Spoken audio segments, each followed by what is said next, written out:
Pag ako ang namatay, totoo, at magkasabay tayo sa gano'n, mag-parade tayo, punta tayo doon sa trono ni Satanas.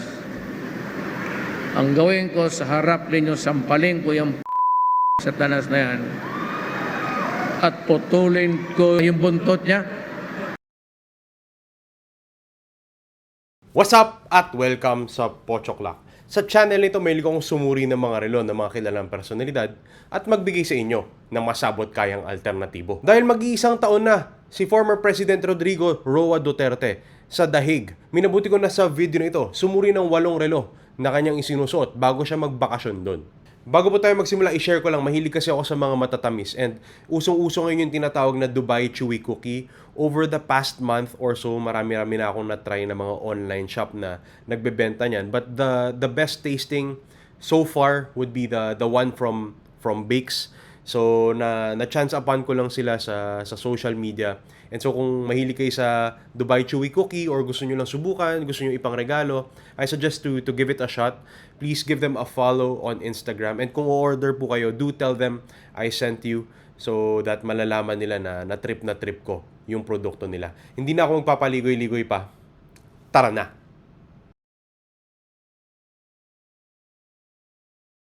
Para sa unang relo ni former President Rodrigo Roa Duterte, humingi ako ng tulong from Watch Paparazzi. And sabi ng Watch Paparazzi, ang relo na ito is a Rolex Cosmograph Daytona reference 6265. And on the secondary market, I see it sell for up to 140,000 euros. Pero pag kinonvert nyo sa Philippine pesos, yun ay nasa mga 9.8 million pesos plus shipping, taxes, and duties pa. Kasi very rarely do I see this watch on the secondary market dito sa Pilipinas. And this is such a good time to take a look at this watch and compare it to the modern day Daytona. So like the reference 126500LN, yung Panda at yung Congo. Yung mga relong yan, they really fly off the shelves, yung modern version ng Daytona at the entry level. You'd have to pay way above retail to get these watches right now if you so choose. And sobrang haba ng pila. So sikat na sikat talaga ang Daytona today. Pero nung nirelease ang mga unang Daytona, they weren't as famous as the Submariners and the Datejusts at that time. Kaya nga konti lang ang ganito na relo na katulad nung kay former President Rodrigo Roa Duterte according to Watch Paparazzi. Konti lang sila kasi hindi naman sila masyadong binenta eh. So the Daytona has come really far from that time na parang ugly duckling siya ng Rolex collection to today. It's probably at the forefront of Rolex's modern collection.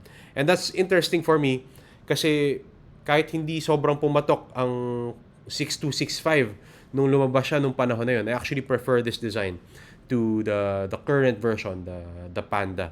But that's just me, that's my personal preference.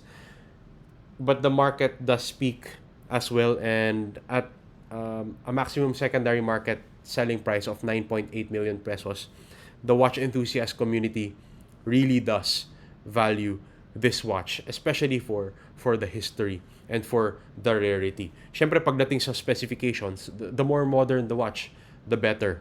But history, when it comes to this hobby, really speaks volumes, especially when it comes to dictating the market value of a certain watch. So, obviously, unaffordable ang relo na ito, and that's why I looked at alternatives. At ang alternative na napili ko would be the Casio EFB 730D series of watches. Napili ko ang specific version na ito because of the chronograph functionality and the contrast between the sub-dials and the main dial as well as the bracelet style. Concession-wise, it's mainly the history. Sabi ko nga kanina, the 6265 is not really sought after because of its specifications, but because of the rarity and the history of the watch. And that's obviously something you will not be able to find in the Casio. And the movement as well, which is quartz in the Casio EFB 730D series. But if you're just interested in the chronograph style at idol nyo si Papa D, I think this is a good way to go at 12,200 pesos at retail. I think this is a very good looking watch that sort of harkens to the designs of some Zenith chronographs na medyo may konting tie-in din when it comes to the history of the Daytona. So with this Casio, it's a good looking watch and kung loadin nyo si Papa D, hindi kayo magkakamali sa relong ito. Dito sa pangalawang relo ni Papa D, ang kailangan nating tingnan. Una yung kulay ng case, that it's colored black. Tapos punta tayo dun sa dial naman. The dial it has this dark color but it's lighter than the case. And then if you look at the 2 o'clock position, mapapansin nyo parang double digits na agad yung numero na naroroon. Tapos yung kulay nila nung numbers na yan, parang medyo brownish na siya. And then, closer to the center of the dial, parang may mapapansin kayong bilog na pula. At mahalagang tingnan sa relo na ito, the legibility. At dahil sa mga katangian natin, this is an IWC Mark 18, the Miramar. So, ang relo na ito, what's good to note about it would be the style of the watch, which is in the pilot style that IWC is quite well known for. It's one of the more ubiquitous designs from IWC. But it's not an original per se. IWC was one of 5 brands to supply the German Air Force's pilots noong World War II na nagbibigay sa kanila ng mga ganitong klaseng relo, mga legible na mga relo. And that was quite important nung wartime. And the watch, it sells on the secondary market for up to 5,999 euros. Yan ay nasa mga 420,000 pesos plus shipping, taxes, and duties pa. Because I don't see this watch all that often dito sa Pilipinas. And one thing to note about this watch finally would be that it's already discontinued. The Mark 18 has already been replaced by the Mark 20. And I think that's just a watch that's better in every way compared to the Mark 18. The final thing to note when talking about this watch would be that I think President Rodrigo Roa Duterte, or former President Rodrigo Roa Duterte, has a penchant for IWC watches. I have taken a look at many images of him wearing IWC watches.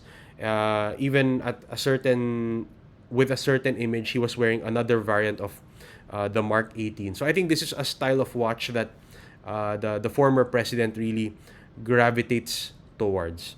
The alternative that I have for you kung loadin nyo si FPRRD would be the Timex Waterbury Ace Date.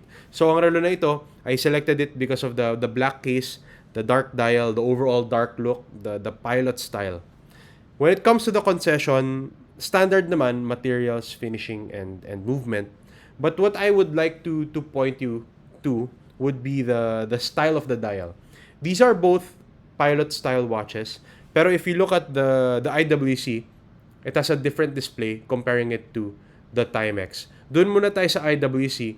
The IWC has the hour markers at closer to the center of the dial, and then minute counter yung nasa labas niya. Kaya double digits agad pagdating dun sa 2 o'clock position for the number 10, signifying 10 minutes. This is what they call the Type B display. At pag pumunta naman tayo sa Timex, mas simple yung layout niya. Mapapansin nyo, 1 to 12 doon sa markers, except for the 3 o'clock position na merong date window dyan.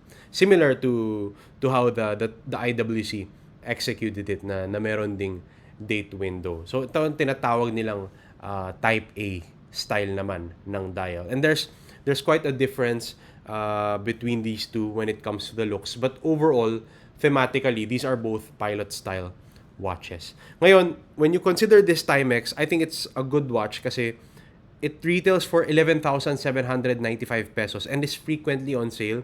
So kung gusto niyo ng pilot style watch and loadin nyo si Papa D kasi mahilig din siya sa mga Flieger style watches, I think this Timex is a good way to go. Plus, you'd be supporting Filipino livelihoods. They have this factory in Cebu. So I think medyo magandang choice ang relo na ito.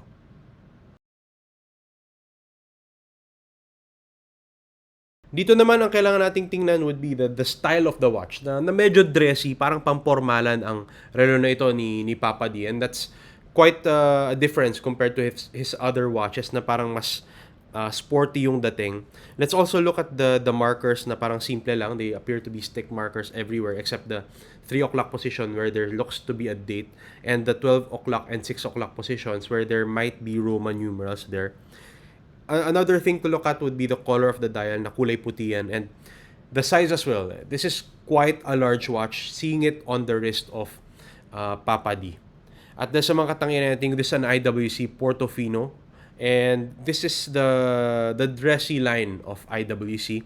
Sabi ko nga kanina, I think FPRRD has a penchant for IWC watches, but typically in the Pilot or the Flieger style. And this one is a bit different kasi mas dressy ang Portofino line of watches. But I just think IWC is not as well known for these watches, and that's why they haven't really made a lot of effort to update the collection today. This watch, I see it retail for 306,000 pesos. I do see some examples on the secondary market here in the Philippines, pero medyo luma-luma na. So I think if you have the money anyway, going for retail is the best way to go. Alternative-wise, I have another Timex here for you in the Waterbury Metropolitan Automatic. So I selected this because of their dressy look and the size na medyo mas malaki ng konti lang at 41 millimeters. Concession-wise, the finishing here is going to be just a bit inferior to the IWC, and the movement quality isn't going to be there. I typically recommend Timex as an alternative, and normally, quartz ang movement niyan, maiba ang relo na ito kasi it has an automatic mechanical movement.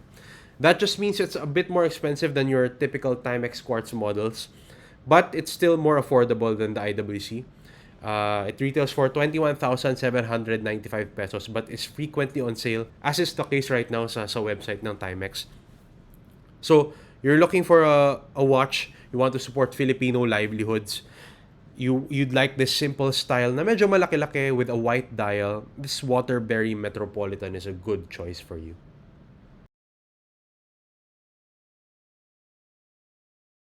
Dito naman sa relo nito, ang kailangan nating tingnan the dial muna. So the dial looks like it's cream colored. And let's look at the branding on this dial. There's a brand above the center of the dial and another one below it. You look at the hands of this watch, there are 4 hands. Magandang clue na agad yan kung ano kaya ang relo na ito.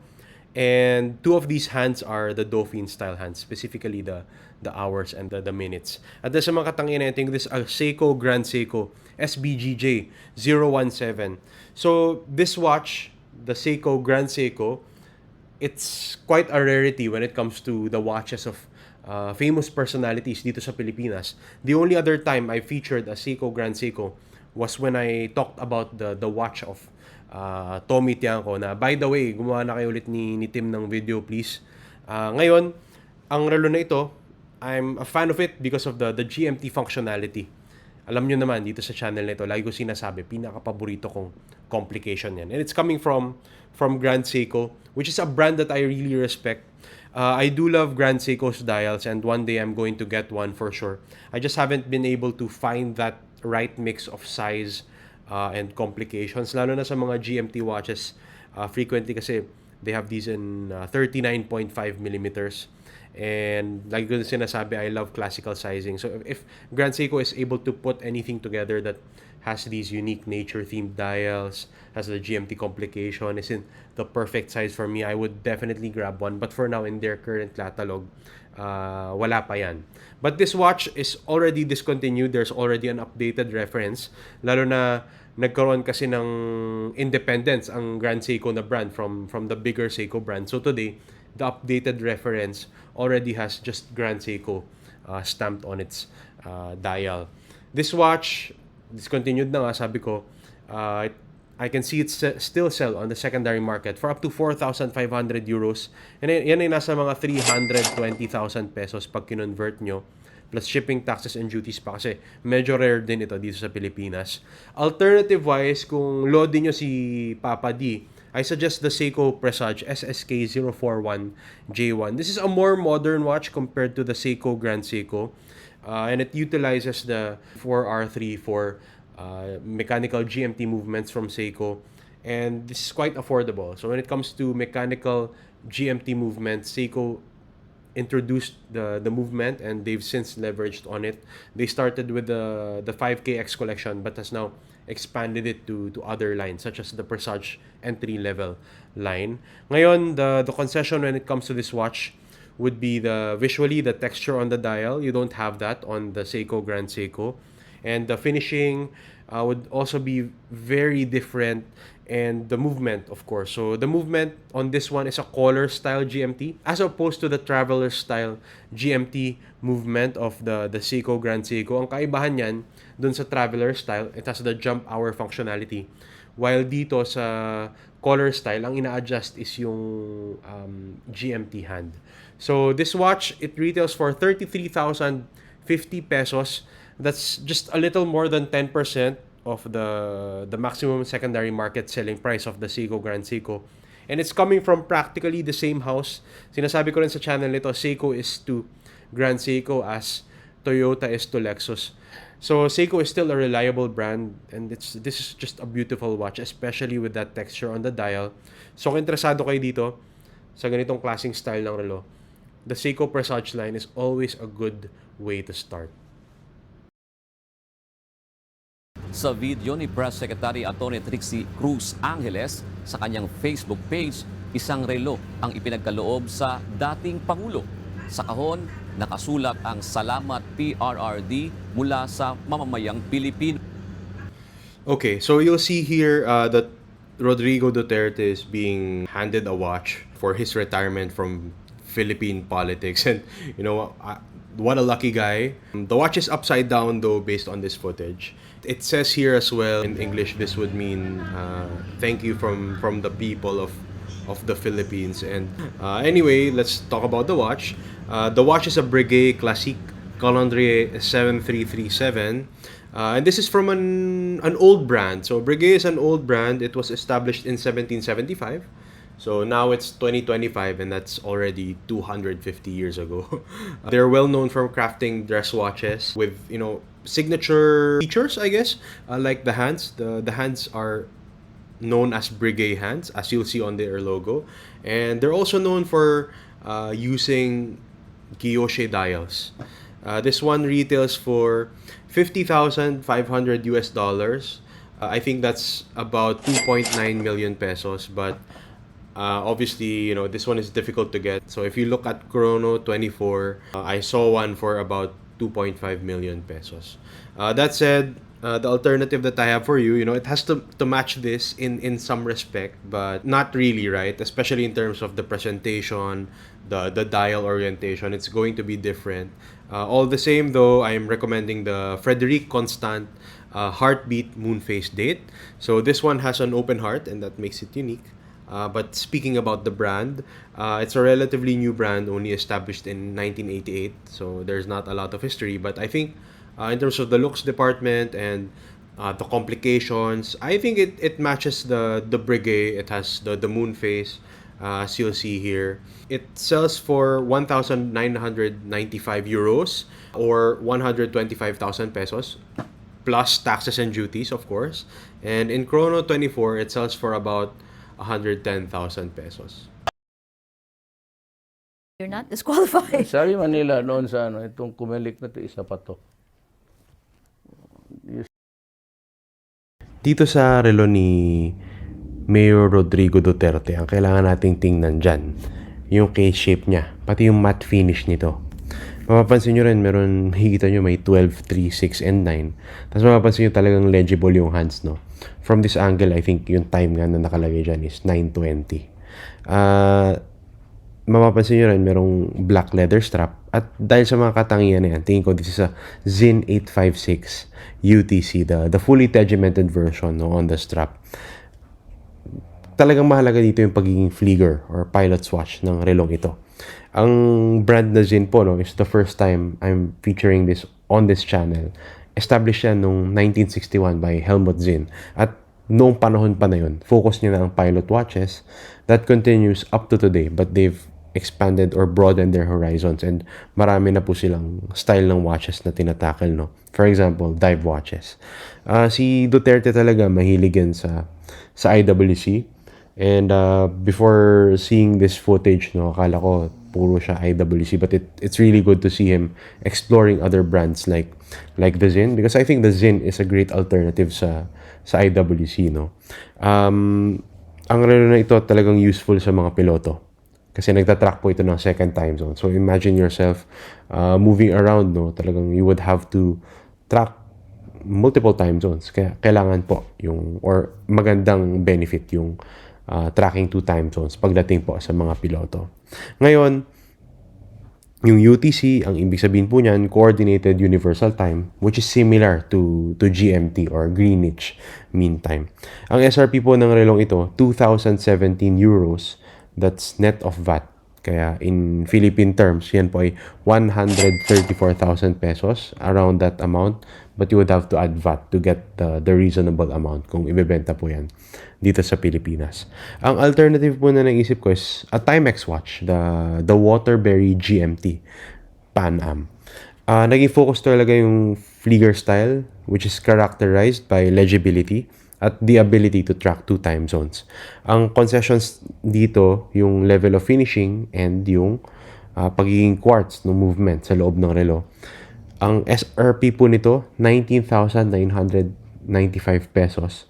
But right now, it's discounted on Timex Philippines website. I've put the link in the description. I think at this price point, no, sulit na yung GMT na Timex. And having Panam on the dial, which worked with Rolex to create the GMT Master 2, I think this is a great choice for a GMT watch at this style. Ngayon, dito naman po tayo kay former President Rodrigo Duterte. Ang kailangan po nating tingnan naman dito, yung strap ng relo. Mapapansin nyo, may mga butas-butas yan, pati kulay blue. Tapos yung dial niya, unique kasi black sa gitna. Tapos dun sa outer portions niya, puti. Nag-research po ako no kung anong relo to kasi hindi pa ako personally nakakita ng ganitong klase. But based on my research, this is an Omega. Specifically, the Omega Seamaster Official Olympic Timekeeper. No? So ang relo po na ito ay limited sa 2,032 pieces. Yung 2032 na year po kasi, yan ang year na magmamark na isang siglo na official timekeeper ng Olympics ang Omega. No? And being the official timekeeper of the Olympics, ang Omega talaga, isa yan sa mga brand na nasa kamalayan ng mga tao dahil marami po silang endorsements. No? They're all over the place. Ngayon, ang relo naman na, or ang watch line naman na Seamaster, no? Typically yan, dive watches siya in today's Omega collection. But it did start out as a series of dress watches no nung mid 20th century. Ngayon, itong relo na ito in terms of the SRP, wala akong information. I think na-release to late 2010, so mga 2018. Kaya wala na ang relo na ito dahil nga limited na. But on the secondary market, I've seen it for up to $7,500. Yan po ay around 440,000 in Philippine peso terms, no. Ngayon, I think this watch lang, it has its appeal kasi it's a unique watch, no. Hindi nyo to makikita anywhere. And I think that's where this watch pretty much shines. Nung nakita kong suot to ni former President Rodrigo Duterte during the Senate hearings, no, naantig ako actually, and I really did a lot of research about what the watch is. At ito, maganda po ang relo. Doon naman po sa alternative for the watch of President or former President Rodrigo Duterte. Ang napili ko po ay isang Dan Henry 1970s. Si Dan Henry po no is a well-known collector among watch enthusiasts. At dahil sa dami ng kanyang koleksyon from different time periods, gumawa po siya ng sarili niyang brand of watches or sarili niyang line of watches. Ngayon, ang brand na Dan Henry, meron niyang iba-ibang koleksyon. At yung mga koleksyon na yan, they owe to the time periods na naging inspiration. No? So, pag sinabing 1970s sa relo na ito, inspired po yan ng mga compressor-style dive watches noong 1970s or nung era na yon. Ngayon, ang relo po na ito, kaya ako talaga napili kasi mapapansin nyo, yung gitna ng dial niya, it's a very dark blue. Pati yung labas ng dial is white kasi nga compressor style. Yan po ang umiikot, no? At yung rubber strap niya po na color blue yan. Kaya ako po napili. At mapapansin nyo, actually, pag malayo, magkahawig sila eh. At ang SRP po nito is $310. In peso terms po, yan ay papatak ng mga 18,000 pesos. But again, you would have to bring it in. So plus shipping, taxes, and duties pa.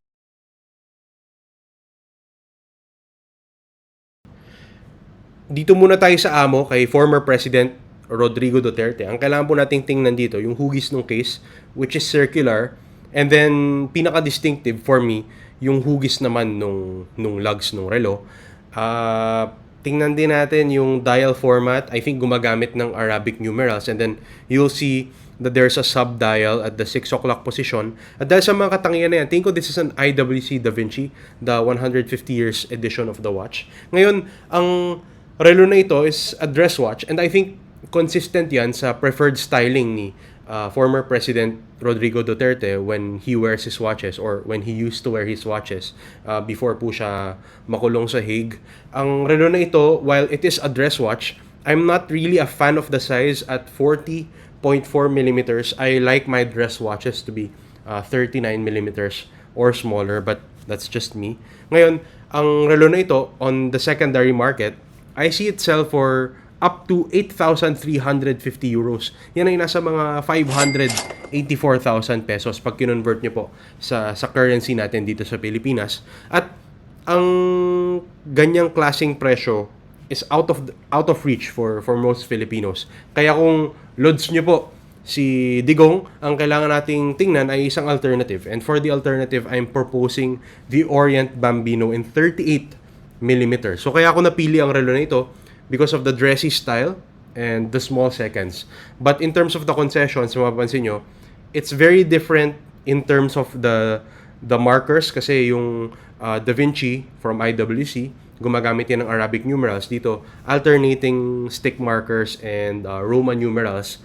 Tapos, ang hugis ng lugs, it's also quite different. Kasi sabi ko nga kanina, for the IWC Da Vinci, ang talagang key characteristic niyan would be the shape of the lugs. But still, the Orient Bambino is a piece that is well respected by most enthusiasts at relatively affordable ito kumpara dun sa Da Vinci. Kasi this one, its retail price is 20,700 pesos. But sa website ng At Tokyo, naka-sale po yan ngayon. Kaya 16,560 pesos na lang. But for me, you can find it on the gray market at even lower rates. For example, sa Facebook Marketplace, kung makakita kayo ng mga used na Bambino in good condition, makita nyo yan for much lower than that. And I think the Orient Bambino is a great watch, a great starter watch, lalo na kung first time nyo pa lang bibili ng mechanical piece. Ayun! Nakakita na tayo ng mga sample ng mga relo na isinuot dati ni former President Rodrigo Roa Duterte. At kung tama aking guess kung ano mga relong ito, base sa kanilang mga katangian, kung bibilhin nyo sila today, maaari kayong abutin ng humigit kumulang 15 million pesos. At malaking pera po yan. Pero what do I think about this collection? This is by far the most varied collection that I have taken a look at ng mga personalities and mga politicians, celebrities.